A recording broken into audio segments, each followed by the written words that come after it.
24 News, merci de nous rejoindre pour cette nouvelle édition. Tout de suite, les titres de l'actualité. Gaza coupé du monde, sans électricité et sans aide pour le 9e jour consécutif. Des milliers de familles palestiniennes peinent à subvenir à leurs besoins. Le Hamas appelle à négocier la deuxième phase retardée de l'accord de trêve à Gaza, une nouvelle lueur d'espoir pour les Palestiniens qui sont déjà épuisés et désemparés.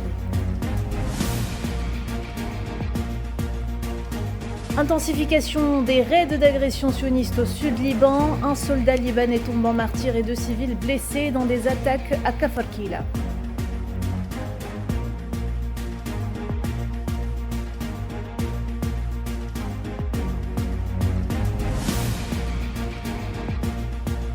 Dossier nucléaire, Téhéran dément avoir reçu une lettre du président américain Donald Trump pour engager des négociations. On en parlera dans cette émission.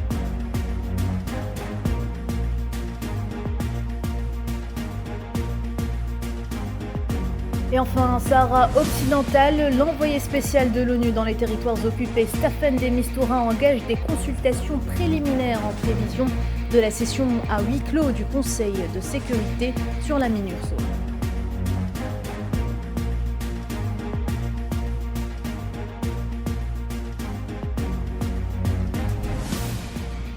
Bonsoir à tous. Le cauchemar est loin de prendre fin à Gaza. Après 15 mois de génocide, la liste des Palestiniens tombés en martyrs continue tout de même de s'allonger jour après jour. Le bilan s'est élevé ce lundi à 48 467 martyrs et 111 913 blessés, dont une majorité de femmes et d'enfants. Selon le ministère palestinien de la Santé, les corps de 9 martyrs et 16 blessés sont arrivés dans les hôpitaux de Gaza au cours des dernières 24 heures.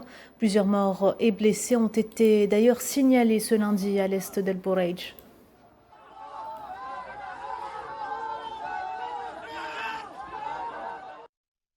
Et cela fait donc 9 jours ce lundi que la bande de Gaza ne reçoit plus aucune aide humanitaire.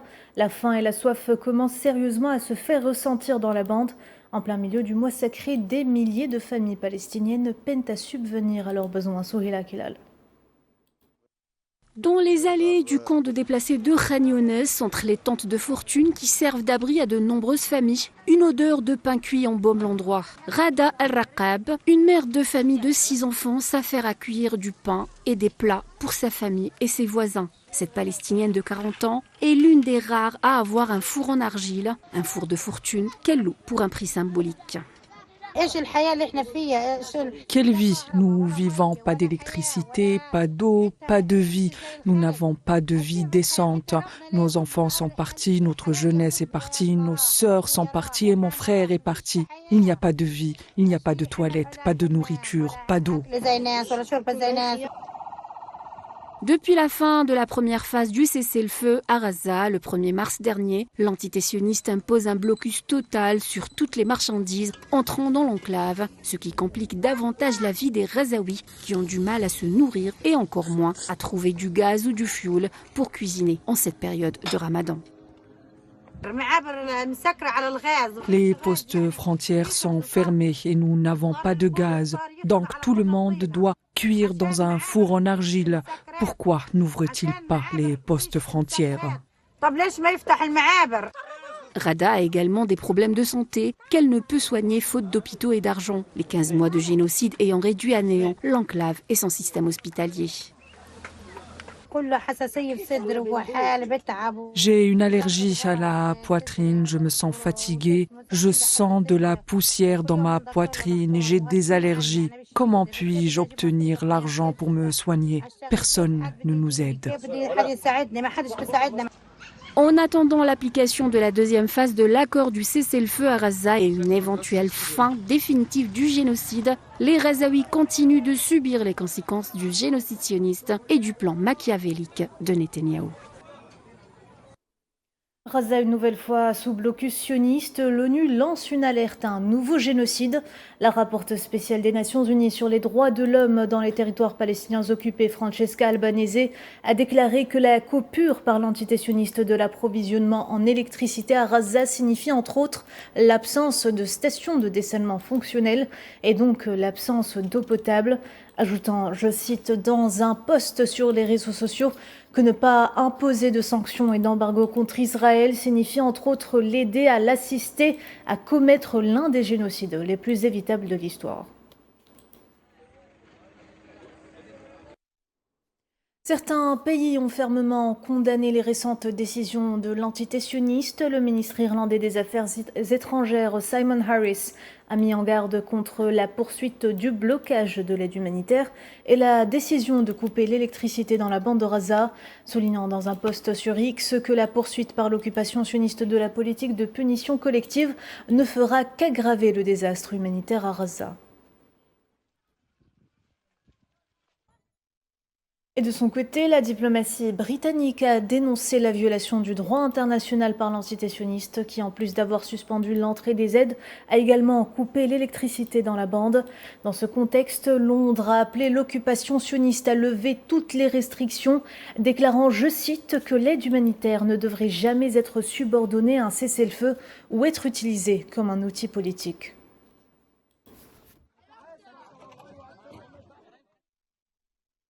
Négociations entre Washington et le Hamas pour une trêve permanente. L'envoyé spécial du président américain Donald Trump pour les otages, Adem Boer, a révélé ce lundi que le groupe de résistance palestinienne Hamas avait proposé une trêve de 5 à 10 ans durant laquelle il accepterait de déposer les armes à condition d'échanger tous les prisonniers.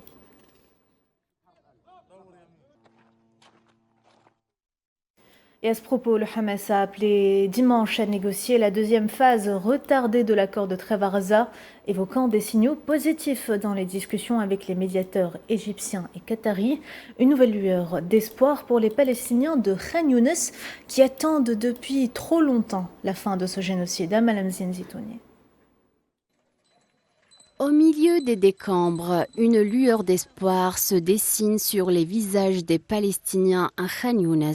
Après le progrès des négociations entre le Hamas et l'entité sioniste concernant le maintien de la trêve fragile à Gaza, ces Gazaouis espèrent que les pourparlers mettront fin au génocide dans l'enclave palestinienne.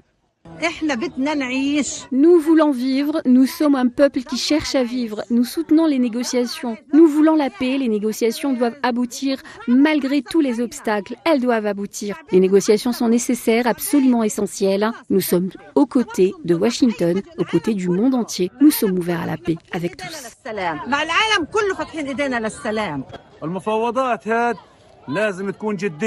Les négociations doivent être sérieuses dans tous les sens du terme.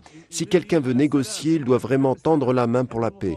Nous aimons la paix, nous soutenons les négociations et nous voulons vivre en paix avec les Juifs. Mais nous voulons pas de guerre alors qu'ils continuent de bombarder et de tuer des gens.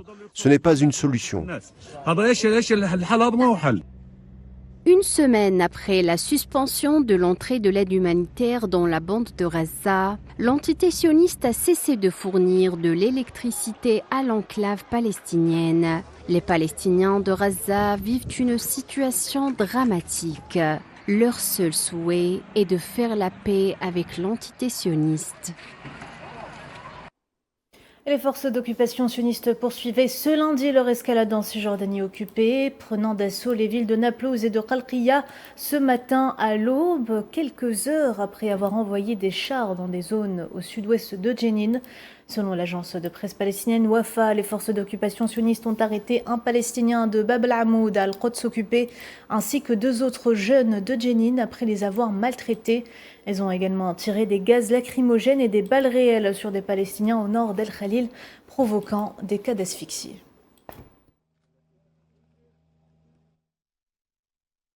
Et au Liban, le ministère de la Santé a annoncé qu'1 soldat est tombé en martyr et 2 civils ont été blessés dimanche dans des attaques de l'armée d'occupation sioniste sur la ville de Kafar Kela, dans le sud du pays.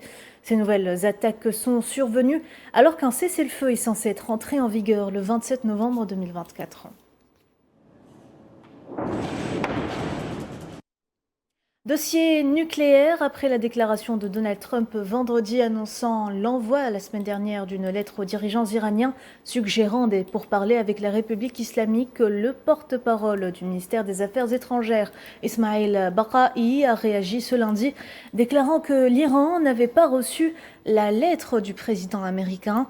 Rappelons que Donald Trump a déjà déclaré qu'il réimposerait une politique de pression maximale sur l'Iran visant à empêcher le pays de fabriquer des armes nucléaires, même s'il s'est montré ouvert à un nouvel accord nucléaire avec Téhéran.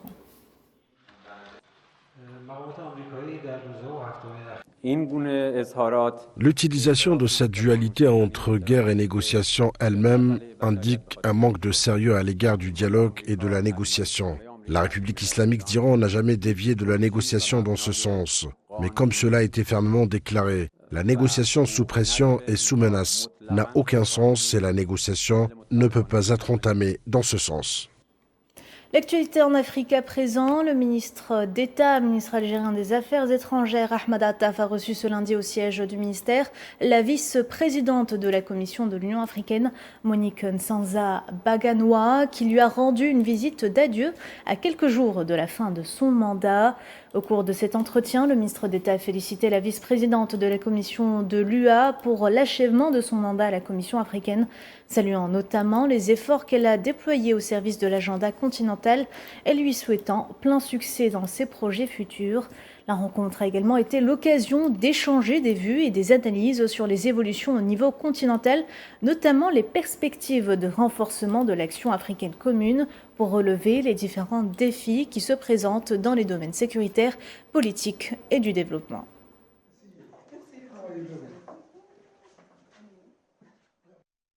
On en parlait tout à l'heure en titre, l'envoyé personnel du secrétaire général des Nations Unies pour le Sahara occidental, Staffan de Mistura, a entamé des consultations préliminaires en prévision de la session à huis clos du Conseil de sécurité de l'ONU sur la mission des Nations Unies pour l'organisation d'un référendum au Sahara occidental, la MINURSO. Le représentant du Front Polisario auprès de l'ONU, Sidi Mohamed Ammar, a expliqué dimanche dans une déclaration à l'agence de presse algérienne que Staffan de Mistura a rencontré le secrétaire d'État au ministère slovène des Affaires étrangères et un membre non permanent du Conseil de sécurité dans le cadre des consultations préliminaires pour la prochaine session.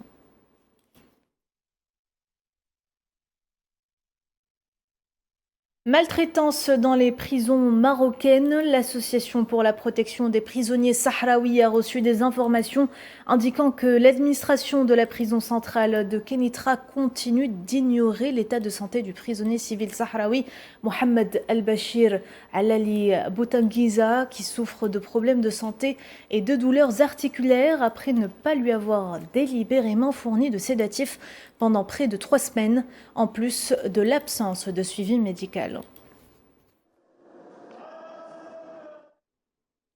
Et le président mauritanien Mohamed Ould Cheikh El Ghazouani a annoncé le lancement prévu du dialogue politique national dans les prochaines semaines, soulignant qu'il sera global et n'exclura aucun parti. L'annonce de Ghazouani intervient lors d'un dîner d'iftar dimanche en présence de représentants de partis politiques du gouvernement et de l'opposition, au cours duquel le président mauritanien a appelé les acteurs politiques à soumettre leurs propositions concernant les questions à traiter et la méthodologie du dialogue, soulignant l'importance du consensus national.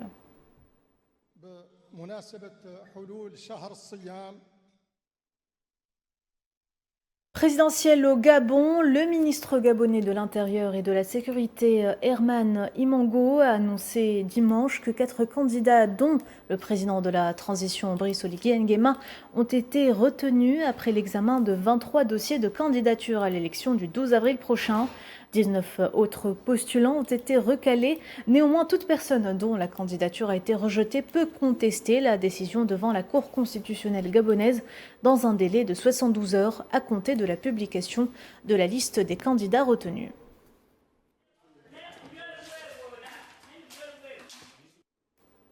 Conflit en République démocratique du Congo, le gouvernement congolais a mis à prix les têtes de plusieurs dirigeants du M23. Groupe armé qui s'est notamment emparé ces dernières semaines de 2 grandes villes de l'est du pays. Le ministre d'État, ministre de la Justice et garde des Sceaux a annoncé dans un communiqué rendu public vendredi qu'une récompense de 5 millions de francs congolais sera offerte à toute personne permettant l'arrestation des principaux condamnés.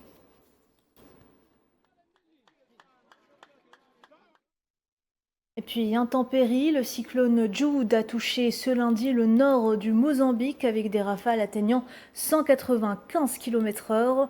C'est ce qu'a annoncé l'Institut national de météorologie, devenant ainsi le 3e cyclone à frapper ce pays d'Afrique australe cette saison.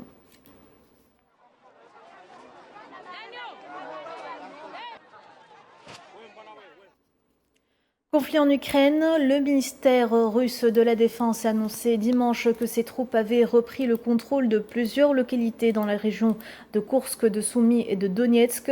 De son côté, l'état-major général des forces armées ukrainiennes a signalé que ses forces avaient engagé des combats avec les forces russes dans les directions de Koursk, Kharkiv et Pokrovsk. La partie ukrainienne a également déclaré que ses forces ont mené des frappes contre des systèmes de défense aérienne. Le président ukrainien est arrivé à Riyad en Arabie Saoudite ce lundi. Volodymyr Zelensky doit rencontrer le prince héritier Mohammed Ben Salman. Enjeu de cette visite, la reprise du dialogue avec les États-Unis quelques jours après l'entrevue tendue avec Donald Trump à la Maison-Blanche et la suspension de l'aide militaire américaine à Kiev.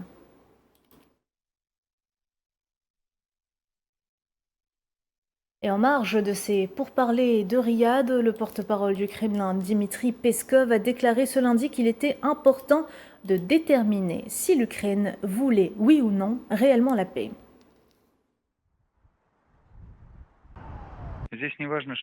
Ce qui compte, ce n'est pas ce que nous attendons, c'est ce que les États-Unis attendent.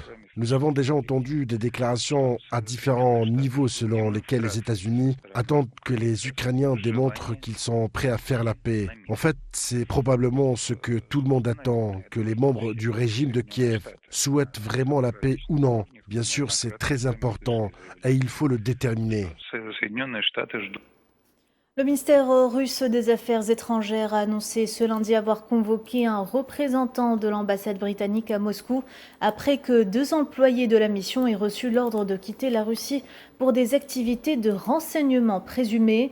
Selon le service fédéral de sécurité russe, 2 individus avaient délibérément déclaré de fausses informations sur eux-mêmes lors de leur entrée dans le pays, démontrant, selon le FSB, des signes de travail de renseignement et de sabotage.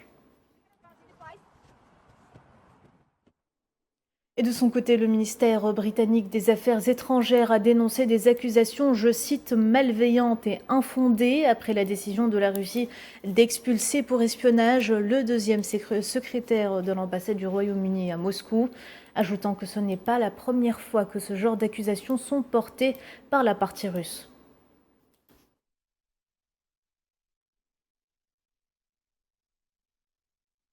Le ministère nord-coréen des Affaires étrangères a déclaré ce lundi que les exercices militaires conjoints entre les États-Unis et la Corée du Sud étaient un acte de provocation dangereux. Pour rappel, les exercices militaires annuels sud-coréens et américains baptisés Freedom Shield doivent débuter ce lundi et se poursuivront jusqu'au 20 mars. Dans ce contexte, Pyongyang a appelé à l'annulation de ces exercices conjoints, les qualifiant de prélude à une invasion. Le chef de l'armée de l'air sud-coréenne Lee Yong-soo s'est incliné à présenter ses excuses ce lundi pour l'accident sans précédent survenu la semaine dernière où 2 avions ont bombardé par erreur un village et blessé au moins 29 personnes. Selon les résultats de l'enquête préliminaire, un pilote de ligne sud-coréen n'avait pas vérifié les coordonnées de la cible, tandis qu'un autre pilote a suivi et a largué des bombes sans remarquer les coordonnées incorrectes. 일어나서도 안 될 사고입니다. 국민의 안전에 초유의 보복 사고로 Je m'incline et présente mes excuses pour avoir détruit la vie quotidienne paisible des gens, les avoir blessés et avoir endommagé des biens à cause de cet accident de bombe ratée sans précédent. C'est un accident qui n'aurait jamais dû se produire et qui ne devrait plus jamais se produire. Pékin a déclaré ce lundi qu'un projet des États-Unis visant à prélever des taxes sur les navires chinois porterait préjudice aux chaînes d'approvisionnement mondiales et n'aurait pas pour effet de revitaliser l'industrie de la construction navale américaine. La porte-parole de la diplomatie chinoise, Mao Ning, a donc appelé les États-Unis, je cite, à respecter les lois multilatérales et à cesser immédiatement ces mauvaises pratiques.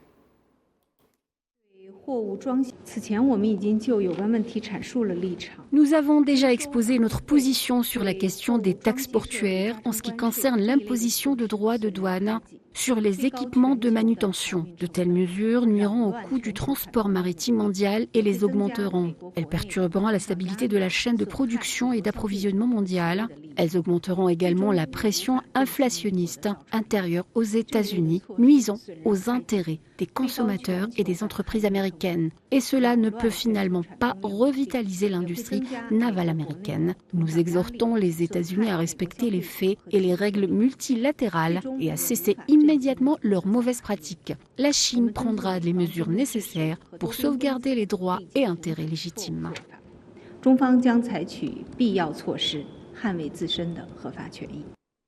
Pékin qui a d'ailleurs déclaré vouloir continuer de développer ses relations bilatérales avec le Canada sur la base du respect mutuel et de la légalité.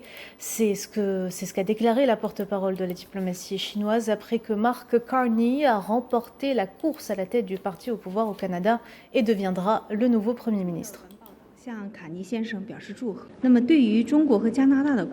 Nous avons pris note du rapport félicitant Mark Carney en ce qui concerne les relations sino-canadiennes. La Chine a toujours prôné le développement des relations bilatérales fondées sur le respect mutuel, l'égalité et la coopération mutuelle. Nous espérons que le Canada adhère de manière objective et rationnelle à une perception objective et rationnelle de la Chine, poursuivra une politique active et pragmatique à l'égard de la Chine et travaillera avec la Chine pour promouvoir l'amélioration et le développement des relations sino-canadiennes. Les fournisseurs d'électricité s'efforcent de rétablir le courant dans plus de 200 000 foyers et entreprises dans l'est de l'Australie, et ce après le passage de la tempête Alfred qui a frappé le pays samedi. Pour rappel, la tempête a provoqué de fortes précipitations dans cette région, faisant gonfler les rivières sur les 400 km de littoral du Queensland et de la Nouvelle-Galles du sud, et déclenchant de nombreuses alertes aux inondations. Nouveau jour, nouvelle destination. Maria Chouilleur nous emmène aujourd'hui à Port-Soudan, au cœur de la mer Rouge, une ville en pleine tourmente où des organisations caritatives s'engagent malgré l'instabilité pour apporter un peu de réconfort à travers la distribution des repas d'iftar à une population meurtrie par le conflit en cours. Dans une ville meurtrie par le conflit et une crise économique qui touche chaque famille, Port-Soudan témoigne de la résilience de ses habitants. En plein ramadan, des organisations caritatives font face à une réalité amère. Elles s'engagent pour apporter un peu de réconfort à une population fatiguée par un conflit toujours en cours. Dans ce décor dévasté, ces lourdes marmites remplies sont les témoins silencieux de l'effort collectif. Elles symbolisent l'espoir d'une communauté unie, même quand le monde autour semble s'effondrer. Malgré la situation économique difficile au Soudan et dans la ville Port-Soudan et le grand nombre de personnes déplacées, nous constatons que ce repas répond aux besoins des jeûneurs dans les hôpitaux et les abris qui ne disposent pas de services suffisants. Nous espérons que nous serons à la hauteur de cette grande responsabilité. Dans un contexte où chaque jour est une lutte pour la survie, les bénévoles unissent leurs forces pour offrir un moment de solidarité où chaque repas est une main tendue vers ceux qui souffrent le plus.